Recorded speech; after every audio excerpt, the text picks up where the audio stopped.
तो आज मैं आपके सामने लेकर आई हूँ सुमित्रा भावे की बायोग्राफी। तो चलिए जानते हैं। सुमित्रा भावे का जन्म 12 जनवरी 1943 को हुआ था और उनका देहांत 19 अप्रैल 2021 में हुआ था। सुमित्रा भावे और सुनील सुखतांकर दोनों ही मराठी फिल्म और मराठी थिएटर में साथ में काम करने वाले एक भारतीय फिल्म निर्माता की जोड़ी थी। सुनील सुखतांकर और सुमित्रा भावे ने दोनों ने ही साथ में मिलकर 70 फीचर फिल्में और 50 से भी ज्यादा शॉर्ट फिल्में और 4 धारावाहिक टेलीविजन शोज भी बनाए थे। सुनील सुखतांकर इंडियन फिल्म और टेलीविजन से ग्रेजुएटेड एक गीतकार और एक अभिनेता भी हैं और उन्होंने अपनी फिल्मों के साथ साथ मराठी में और हिंदी में कम से कम 90 से भी ज्यादा गाने लिखे हैं। 64वें राष्ट्रीय फिल्म पुरस्कारों में उनकी फीचर फिल्म कासव ने राष्ट्रपति गोल्डन लोटस राष्ट्रीय पुरस्कार जीता था।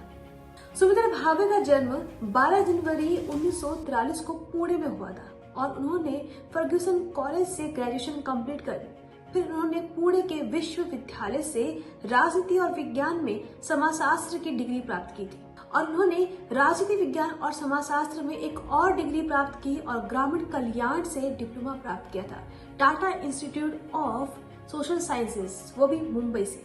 उन्होंने फिर बाद में कई ऑर्गेनाइजेशन के लिए स्वैच्छिक यानी कि वॉलंटरी काम करना भी शुरू कर दिया था और फिर करवे इंस्टीट्यूट ऑफ सोशल सर्विस यानी पुणे में 1 दशक तक पढ़ाई भी और फिर उसके बाद ऑर्गेनाइजेशन सपोर्ट और पर्पस प्रोग्राम में मुंबई के लिए एक प्रोजेक्ट मैनेजर के रूप में भी काम किया था। 6 अप्रैल 2021 में सुमित्रा भावे को फेफड़ों में इन्फेक्शन होने के कारण पुणे के सह्याद्री हॉस्पिटल में एडमिट करा दिया गया था और वह इंटरस्टिशियल लंग डिजीज से भी पीड़ित थी और इसका पता पहले ही मार्च में 2021 को पता चल गया था।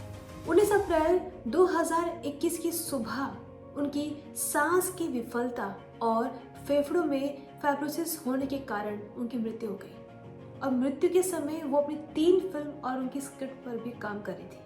1985 में उन्होंने स्त्रीवाड़ी के लिए रिसर्च प्रोजेक्ट के निर्देशक के रूप में भी काम किया था और उन्होंने एक शॉर्ट फिल्म बनाई थी जिसका नाम है बाई, जिसमें झुग्गी झोपड़ी में रहने वाली एक महिला के बारे में बताया गया था। स्त्रीवाड़ी के द्वारा निर्मित इस फिल्म को काफी ज्यादा सराहा भी गया था और इस फिल्म को 35वें राष्ट्रीय फिल्म पुरस्कारों में परिवार कल्याण पर सर्वश्रेष्ठ गैर फीचर फिल्म का राष्ट्रीय पुरस्कार भी मिला था और 1987 में उनकी दूसरी शॉर्ट फिल्म आई थी जिसका नाम है पानी और पानी ने भी इन्हें एक और राष्ट्रीय पुरस्कार दिलाया था। इस फिल्म को 35वें राष्ट्रीय फिल्म पुरस्कारों में गैर एजुकेशन इंस्पिरेशन निर्देशन का राष्ट्रीय पुरस्कार भी मिला था और तो और भावे को साहित्यिक योगदान के लिए चित्र रत्न पुरस्कार और कामधेनु पुरस्कार भी मिला है।